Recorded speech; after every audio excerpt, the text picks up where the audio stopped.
কেমন খালেক, কেমন রব। আদম থেকে আজ পর্যন্ত কোটি কোটি কোটি কোটি কোটি হাজারো লাখো সহস্র কোটি মানুষ বানাইলেন একই ডাইস থেকে, পদার্থ থেকে। কিন্তু নজর কইরা দেখ, একজনের চেহারার সাথে আর একজনের চেহারার কোনো মিল না।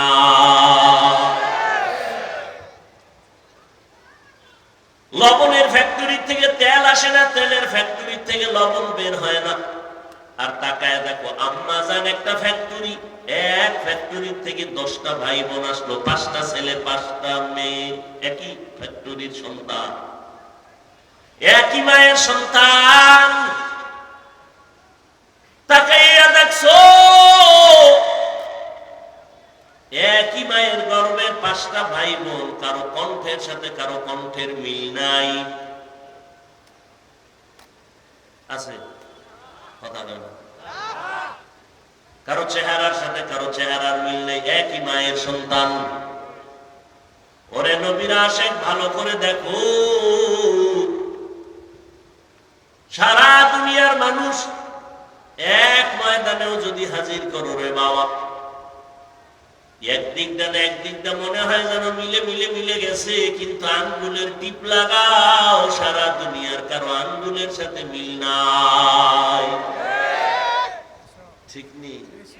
কাদের কুদরত দানি বরকামানু আনতা রব্বি আনতা হাসবি যুল জালাল, তুহি কাদের জলিলুল্লাহ জাহাদা বহরহানে তুহি মেরা নিগাহদা। আরেকটু সামনে আগাবো ভাইরা আমার। রবের সাথে মোলাকাত যদি করতে চাও, তোমাদের জন্য 2টা কর্মসূচি, একটা ইতিবাচক আর একটা নেতিবাচক, একটা প্রতিষেধক আর একটা প্রতিরোধক। ইতিবাচক আদেশ হলো নেক আমল করো,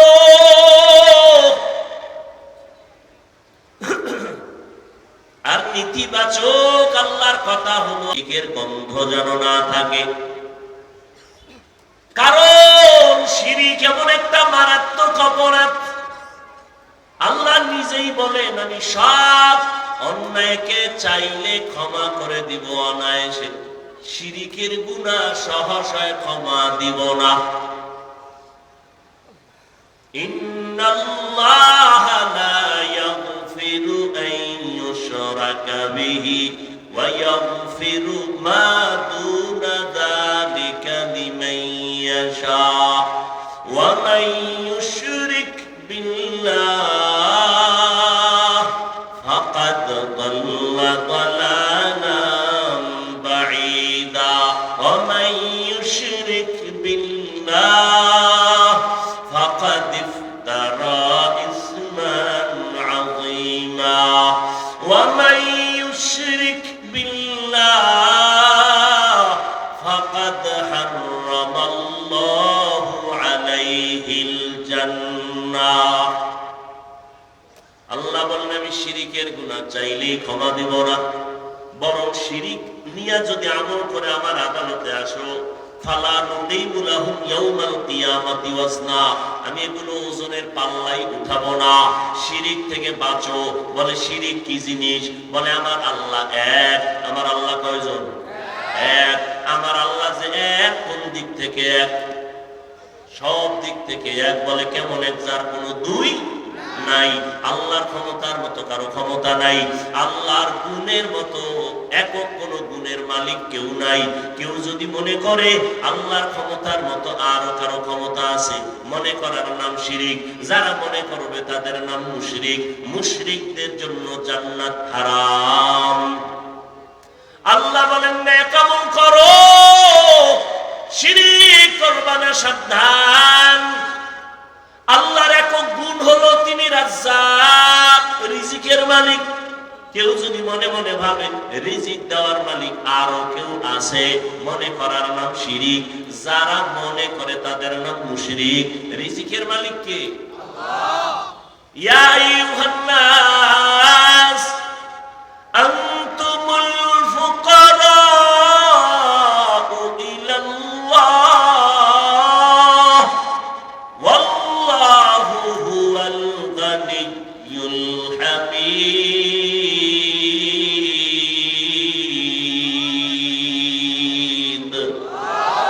গরতাওয়াকুল মিকুনি হর সুবহ শাম মেরা সানাদ রিজকে তু আজলা মাকাম। আল্লাহর উপরে ভরসা করিয়া চলো। আল্লাহ বলেন দুনিয়ার মানুষ তোমরা সবাই গরিব ও ফকির, আমি আল্লাহ একমাত্র ধনী। বলে শুধু ধনী না, প্রশংসিত ধনী। দুনিয়াওয়ালারা প্রশংসিত ধনী না, এদের বদনাম। কিছু দেয় কিছু দেয় না, দিয়া আমার এহসান জিতলায় খোটা দেয়। আমার টাকার মসজিদ, আমার টাকার মাদ্রাসা, আমার টাকার হাজী সাহেব আছে না নাই? আল্লাহ কয় দুনিয়ার ধনীরাও কিন্তু দোষমুক্ত না, আর আমি আল্লাহ হলাম একমাত্র প্রশংসিত ধনী। আমি আল্লাহ দিতে গিয়া কোনো কৃপণতা করি না, আমি আর দেওয়ার পরে তার খোটাও দেই না। আল্লাহ দেওয়ার জন্য বান্দাকে ডাকেন, আসো। ফজর, যোহর, আসর, মাগরিব, এশায় না, আল্লাহ ডাকলেন, বান্দারে পায় নাই। আল্লাহ এবার আমি নিজেই হাজির হয়ে গেলাম প্রথম আসমানে। ও বান্দা, এই টাইমে একটু আমারে ডাক দাও। চাইতে দেরি, আমি আল্লাহ তোমাকে দিতে দেরি করব না। অতিও গভীর হয় রজনী যখন, নীরবে প্রভুর নাম জপিও তখন। প্রভুর করুণা যদি পাইবারে চাও, গভীর রাতে উঠে প্রভুর গুণগান গাও। ও এলাকার যুবক, ও বৃদ্ধ বাবাজি, ও পর্দার আড়ালের মা বোনেরা, কয়দিন আর দুনিয়ায় বাহাদুরি করবারে বাবা। একটু চিন্তা ভাবনা করিয়ে কবরে রওনা হও। এমন একটা দিন নাই যুবকের লাশের খবর নাই। ও যুবক বাবারা, আমি তোমাকে এই কথা এখনো বলি নাই, বলবো না যে সবাই আঙ্গুল মতো হুজুর হইয়া যাও, স্কুল কলেজ ছেড়ে দাও। না বাবা না, ভয় পাইও না। বরং আমি দোয়া করে যাই, স্কুলে পড়ো, দোয়া করে গেলাম। কলেজে পড়ো, একজন ডাক্তার হও, কোনো বাধা নাই। ইঞ্জিনিয়ার হও, বাধা নাই। একজন প্রফেসর হও, বাধা নাই। বলে গেলাম, দোয়া করে গেলাম, ডাক্তার হও, ইঞ্জিনিয়ার হও। তবে আমার একটা দাবি, বেয়াদব হইবা না। তোমার ব্যবহারে যেন মা বাবা কষ্ট না পায়, তোমার আচরণে যেন উলামায়ে কেরাম কষ্ট না পায়, তোমার ব্যবহারে যেন কোনো মুরব্বীরা কষ্ট না পায়। কারণ বান্দারে কষ্ট দিয়ে আমার মাওলারে পাইবা না। মা বাবারে যদি কষ্ট দাও, আমার মাওলা তোরে মাফ করবে না তওবা করলে। কারণ এটা বান্দার হক। মা বাবায় ক্ষমা না দেওয়া পর্যন্ত আল্লাহ ক্ষমা দিবেন না। শিক্ষকের সাথে যারা বেয়াদবি করেছো, খবরদার, আল্লাহর কাছে তওবা করলেও ক্ষমা নাই। কারণ এটা বান্দার হক। শিক্ষক যদি ক্ষমা না দেয়, আল্লাহর আদালতে ক্ষমা হবে না। অতএব যুবকেরা, পায়ে হাত রেখে একটা দাবি করে গেলাম, জীবনে কিছু করো আর না করো, মানুষের বরদোয়া নেওয়ার মতো কোনো কাজ করবা না। মানুষের বরদোয়া বড় মারাত্মক। মা বাবার বরদোয়া থেকে নিজেরে হেফাজত করো। শিক্ষকদের, মুরব্বীদের, ওলামায়ে কেরামের বরদোয়া থেকে নিজেরে বাঁচাও এবং বেয়াদবিমূলক আচরণ করবা না। ডাক্তার হইয়াও তোমার সম্মান বাড়বে, ইঞ্জিনিয়ার হলেও তোমার সম্মান থাকবে, একজন প্রফেসর হলেও তোমার সম্মান হবে। মরিয়া গেলে তোমার সম্মানে প্রশংসার উপরে বই লেখা হবে। এরে যুবক, তোমার মতো যুবক তাকাইয়া দেখো, জীবনে মাদ্রাসায় পড়ে নাই, স্কুল কলেজে পড়ে চাকরি করে ব্যবসা করে RAB army police BDR doctor professor engineer MP মন্ত্রী চেয়ারম্যান সত্য কথার সাক্ষী দাও এমন যুবক আসেনি 5 বেলার নামাজ পড়ে আছে তুমি পারো না কেন এও যুবক বাবারা তোমার মতো যুবক রাস্তায় গাড়ি চালায় নামাজ ছাড়ে না তোমার মনটাকে জিজ্ঞাসা করো তুমি কেন পারো না তোমার মতো যুবক নদীর মধ্যে মাছ ধরে নামাজ ছাড়ে না তুমি কেন পারবা না তোমার মতো যুবক তাকায় দেখো চাকরি করে ব্যবসা করে নামাজ বাদ দেয় না তুমি কেন পারবা না ও বৃদ্ধ বাবাজিরা আপনার মতো কত বুড়া মানুষ হাতে লাঠি নিয়ে মসজিদে গিয়া নামাজ পড়ে তারপরও নামাজ ছাড়ে না আপনি কেন পারেন না ও পর্দার আড়ালের আম্মা জান আপনাদের এত সম্মান আল্লাহ দান করেছেন আপনারা নবীদের মায়ের মতো মা সাহাবায়ে কেরামদের মায়ের মতো মা আলেম হাফেজ কোরআনদের মায়ের মতো মা এরে আম্মা জান আপনাদের এত দাম এত মর্যাদা আপনারা আয়েশা রাদিয়াল্লাহু তাআলা আনহার মতো দামি নারী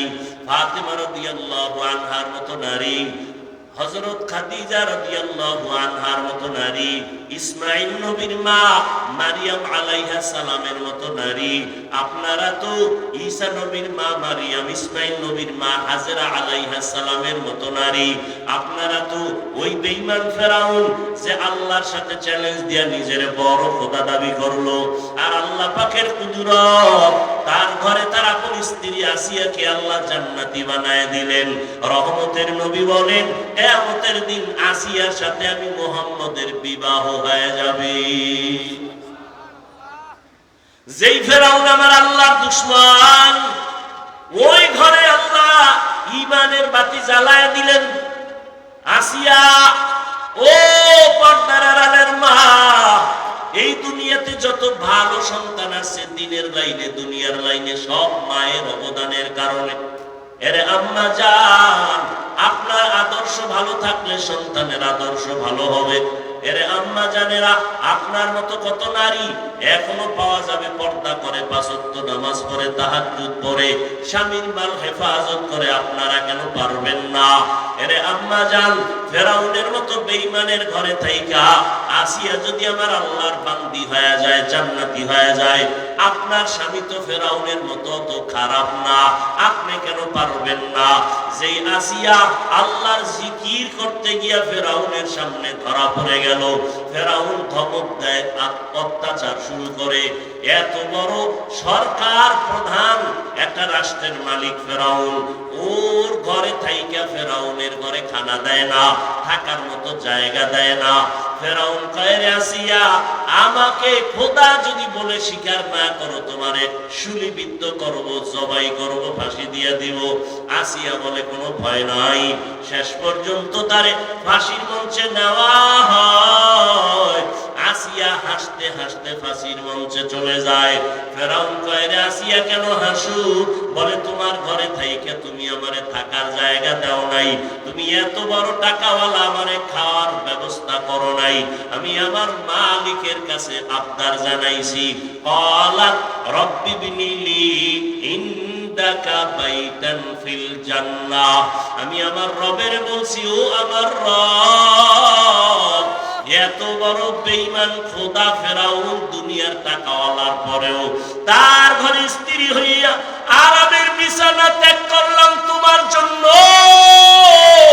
তোমার মায়ায় পড়ি আমি দুনিয়া ত্যাগ করলাম রে আল্লাহ ফেরাউনের মতো বান্দা আমারে জায়গা দেয় না ঘুমানোর খানাও দেয় না ও আল্লাহ দুনিয়ার কষ্ট কিছুই না রে মালিক তোমার কাছে আমার কলিজার আবদার তোমার জান্নাতে তোমার পাশে আমার একটা ঘর বানাইয়া দিও রে আল্লাহ আসিয়া কান্না করলেন আল্লাহর কাছে ঘর চাইলেন যখন ফাঁসির মঞ্চে নেয় তখন আসিয়া হাসে কান্না বন্ধ করে ফেরাউন বলে হাসো কেন তা আমি যা দেখি তুমি তা দেখো না ও ফেরাউন আমি দেখতেছি তুমি আমারে থাকার ঘর দাও নাই আমি আমার মালিকের কাছে ঘর চাইছি আমি তাকায় দেখতেছি জান্নাতের সেই ঘরের ছবি দেখা যায়